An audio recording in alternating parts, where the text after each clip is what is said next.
Greetings. Welcome to ITR Live. I'm your host, Chris Hagenow, and welcome back to another action-packed, fun-filled episode of Iowa's favorite conservative podcast. It's John Hendrickson and myself today. So John is, we got a special episode today. We are going to go in-depth with John because it's by popular demand. We're going to go in-depth with John on some of his favorite issues. And we've been promising this repeatedly. And so here we are today. We're going to do another one. So how are you, John? I'm doing fine. You are more eager today than usual. Yes. Yeah. So, yeah. A couple episodes ago, I put you on the spot about what is Hendrickson conservatism. Mm-hmm.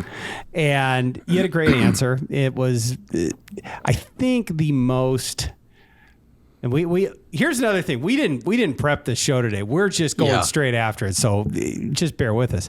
I think that the political scientists would call that paleoconservatism. Yes, absolutely right. Is that what we are? Okay, yes, good. Yeah. And I tend to gravitate to that as well, John. So it seems to fit. It's sort of, grumpy curmudgeon conservatism? Yes, yeah. Okay. Yeah.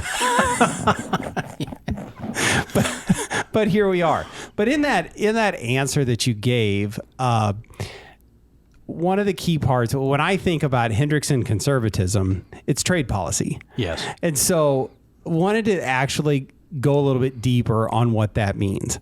And we actually got to hear this recently. We were, we talked about this before, but listen to former acting Attorney General Matt Whitaker, who touched on this as well, and you got really excited because anytime you hear a political speech in Iowa, especially from someone that operates at the national level, you want to hear about trade policy. I do, yes. So, and he touched on that, but he mentioned in that sort of at least in recent history, is that the predominant position of the Republican Party, and one might say that the Washington, D.C. Uniparty, is global free trade. Yes, that's absolutely right. But we're moving away from that. Yeah. At least a little bit.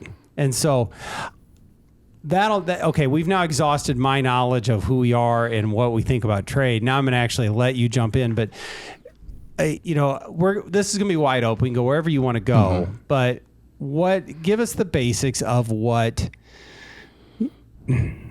you're at on free trade, where we have been and where we should go. Yeah, this is an important issue and certainly an issue that we're debating as a movement, as the conservative movement. And a lot of this has changed since Donald Trump won the presidency and with the 2016 election, and he sort of turned trade policy on its head, which I would argue for the better. And one thing I'd like to start out with trade is sort of, and why I think conservatives can look at it from especially the angle that I want to address is that one thing I think one important feature of what does it mean to be a conservative is to really look at the past and let the past sort of guide us in terms of our decision making and what kind of policies. And that's not saying we have to be frozen in the past, but conservatives should believe in prudent and reform, slow changing reform. And when we look at trade, for most of our history, the United States was certainly internal. We had a free trade network, trading among the states. But for the large majority of our history, we were governed by what we'd call a protective tariff. And so one of the first pieces of legislation that the new Congress under the Constitution enacted was a tariff. And that tariff was for revenue purposes because we didn't have an income tax. But it was also for protecting American manufacturing at that time, which was very light. And because for one thing, for example, our first president, George Washington, and his Secretary of the Treasury, Alexander Hamilton, they understood what it was like to be dependent on foreign countries. They were at Yorktown, and they understood what it was like to be dependent on the French in order to win the war against England for our independence. And so the tariff policy became an important piece of our economic heritage, going all the way up to World War II. And even you had free traders such as Thomas Jefferson that sort of came around and realized the benefits of a tariff, especially in a sense after some of the troubles that he went to, and then in the aftermath of the War of 1812, you saw some of those Jeffersonians embrace Hamilton's view of the tariff. And when we get to the Republican Party, believe it or not, was the party of high tariffs. The Democrats tended to be the party of either free trade or a low revenue tariff, but Republicans believed that a tariff was important to one, protect American manufacturers and agriculture, but also to provide good-paying jobs for Americans. And so the tariff was a pillar of Republican policy all the way up from our first Republican president, Abraham Lincoln, through Herbert Hoover. And certainly the Republican Party got this preference for the tariff from the Federalists, especially Alexander Hamilton and his economic policy, and later the Whig Party under the leadership of Henry Clay and his American system. And so, one thing I want to add too is that, for example, President William McKinley, his campaign slogan was the full dinner pail, which meant that McKinley supported a high tariff. He also supported reciprocal tariffs. So that means if we were trading with a country, they lowered their tariff, we would lower ours. And but a full dinner pail basically said, a tariff will provide for good-paying jobs, which will benefit all Americans. It benefits the manufacturer, the farmer, the laborer. McKinley and the Republicans also supported the gold standard, which was another part of that. So a couple questions, and they're kind of random, but they popped to mind. So as you think about the history of trade policy, you're going all the way back to the Founding Fathers, Alexander Hamilton, and those folks. Yeah. Did the likes of McKinley and Coolidge and Hoover, were they leaning on that history as well, as much as we might like to today? And that's maybe it's not just for trade policy, but were they students of history and the Founding Fathers at that point? Yes, I'm glad you asked that question, because that's a great question, because it's important. When you look at the speeches of McKinley, and especially Warren Harding and Calvin Coolidge and Herbert Hoover, they were always quoting the founders, and they especially held Hamilton in high regard. Now, it's interesting because today most conservatives, and especially libertarians, will hold up Thomas Jefferson. And oftentimes Hamilton is seen as, libertarians blame Hamilton for big government today, which I don't agree with, because I think they're taking Hamilton out of context. But certainly when you look at those old conservative Republicans, they praised not only Hamilton, but they praised Washington.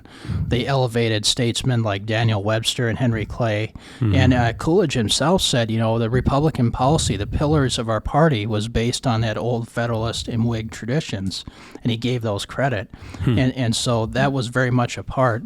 Theodore Roosevelt, who kind of has a mixed legacy, because he was certainly a progressive, but also understood the benefits of a protective tariff. He famously said, "Thank God I'm not a free trader."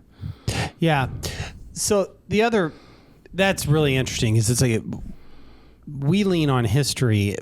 What did our predecessors lean on, and did they lean on it the same way? Or, so we don't have some unique reading of the history of this from our Founding Fathers. It's one that has endured over time. So I might be stealing where you're going with this. So you mentioned, Harding, Coolidge, Hoover, and what the predominant position was on trade, which was much more protectionist. Yes. What it seems to me that based on what you're saying is that shifted after World War II. It did, yeah. And so obviously World War II being the factor that changed things, but what changed, and really what was motivating them to this more global open borders, free trade idea. Yeah, after World War II, the United States was alone as the lone superpower, at least for, if you want to say it, for democratic powers. And so with Western Europe in crumbles and Japan in crumbles as a result of the war, the United States at that time had been the arsenal of democracy. We're the leading manufacturing power. So in order to help rebuild Western Europe and Japan, and also to build alliances against Soviet expansion, the United States started to basically open our markets to freer trade.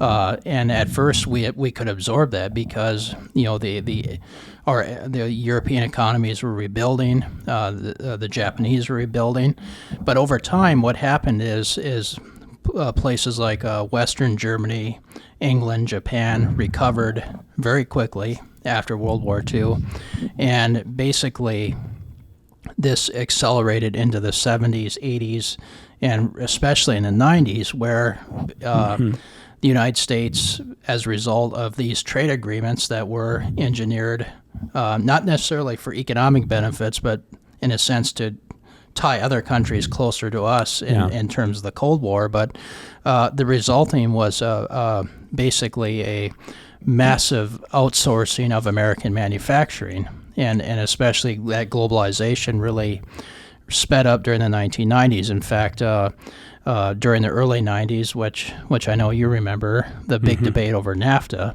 Right. NAFTA was passed with bipartisan support in both major political parties, and you had people on both. For example, you had Democrats like the congressman from Missouri, Dick Gephardt, as well as progressives such as Ralph Nader. You had people on the right, such as Pat Buchanan, that were critical of NAFTA. And Ross Perot famously said it was going to create a giant sucking sound. And what happened was during the 1990s, you start seeing the loss of massive amounts of manufacturing jobs. You've seen the building of trade deficits. In fact, that's one thing I want to mention. In 2022, we set a record over $1 trillion in trade deficits. Much of that was with China, close to $400 billion with deficit with China. And people say, well, why? What's so bad about that trade deficit? Because don't we get cheaper goods with that? And the response is we're transferring our wealth. So, for example, right now foreigners own over $17 trillion in various American wealth, whether it's debt or assets or things like that. We have the amount of wealth that Americans own outside is negative 17 trillion, and this is a huge crisis because, COVID taught us a lesson because. We don't produce anything anymore. We're reliant on not just China for a lot of goods, but a lot of our pharmaceuticals, 90% of our pharmaceuticals come from either China or India. We have no semiconductors, and we've outsourced all these jobs. And the consequence has been devastating because this is where I think the conservative part comes in. Is as conservatives, we have to ask ourselves the question, what are we wanting to conserve as a nation? And we're seeing the hollowing out of communities, which has consequences because you see, especially in the Midwest, you have towns that have been that have dried up. You have people that, as a result, don't have good-paying jobs. They're forced to go into the service economy, which results in lower wages. That puts stress on the family.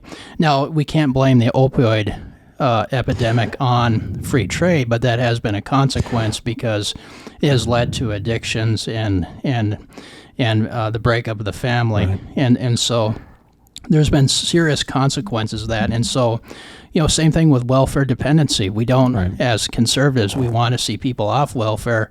But when you're sitting there, when you shut down a steel mill and send those people to work at Walmart, when they're making a very good wage at a factory, and now they're making minimum wage, that has a big impact on the family and the community. Yep. So I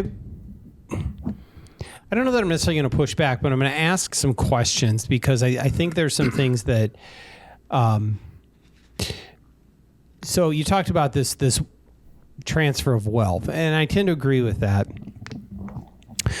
The argument from a free trade perspective is that reduction of trade barriers creates, at least at the macro level, more wealth, more trade. It allows, if one nation can produce a good more efficiently, and I'm oversimplifying the argument, more efficiently than the U.S. can, and when it frees us up to, more high tech or pharmaceutical innovations instead of focusing our economy on base level manufacturing. I'm not saying to buy that, but that the argument that, okay, we can put up the trade barriers and preserve these manufacturing jobs, but in the meantime, we are preventing our economy from moving on to developing more advanced sectors of the economy. How do you respond to something like that? Well, I think, first of all, I don't think, one thing I want to say, the policy of tariffs does not mean you don't trade. And so I think a lot of people right away think of protectionism as you want to be like the hermit kingdom of North Korea, and that's just not the case. And so I just want listeners to realize that the policy of tariffs is in a sense to protect your economy from unfair trade practices of other countries. But to go back to your question, I think, first of all, when we look back at history, so for example, during the decade of the 1920s, we had significant high tariffs. I mean, under what was then the Forde-McCumber Tariff Act that was put in place in the Harding era. But we saw tremendous innovation and growth in terms of productivity, and the number of patents that were coming out. The economy was booming. The United States, for example, was producing half the world's steel at that time. You started seeing massive growth in certain what would then be considered high-skilled technology with automobiles and radios and things like that. So I don't necessarily think that the tariff prohibits productivity, but what I do think it does, what the free trade, one consequence it does lead to prosperity. So there's no question that some of the third world and even China has benefited from free trade by raising incomes in the world, but it had sort of the opposite effect, I think, here in the United States, with especially on the middle class, as the middle class stagnated. But let's just take China as an example, because that's a big one in the news. China is now about equal to the United States in terms of manufacturing output, and China has done that through stealing technology, currency manipulation, a whole host of other things that have violated rules. And so I think what's happening is the United States, here's the wealth transfer. We're concerned about the rise of China's military buildup. They're outbuilding us in terms of Navy ships, as an example, and submarines. How did they get that wealth? They got it through massive trade deficits with the United States. And both parties said, when China was granted most favored nation status, and I believe it was in 2000, everyone said, well, China is going to be a global player. They're going to come on the scene. It's going to open up China. It's going to democratize China. And China's just going to be this good neighbor. And the direct opposite happened. And so I think free trade, in theory, looks good on paper, because it says, I'm going to trade, you produce apples more efficiently than I do, and I produce grapes, so let's just trade that. But it doesn't work out like that. It doesn't work out on paper that way. And so this is where I think sometimes free trade becomes certainly an ideology, because it forgets that nations, just like human beings, are sinful, and they act in their own self-interest. And so I think that's an important thing to keep in mind. Another thought that occurred to me, and I think that as Iowans or Minnesotans or let's call it the upper Midwest, can see that hollowing out of our states and our communities, of communities that were once thriving or had plenty of jobs, and there's almost nothing going on there. And, I mean, the data would bear that out. You have counties that in Iowa that have lost 90% of their population over the past 50, 60 years. But that's not all trade. No. I mean, our nation's economy has changed and developed. Yeah.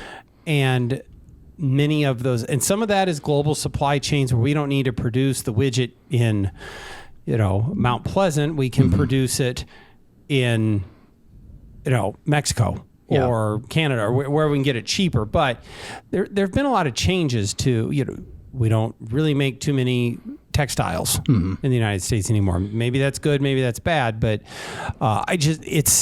I think a lot of it is a loss of that manufacturing base because you can see it to actually visit the communities, and I suspect it in your, where you're from, John. But there was going to be this impact on Middle America, with or without the transition, without that free trade component.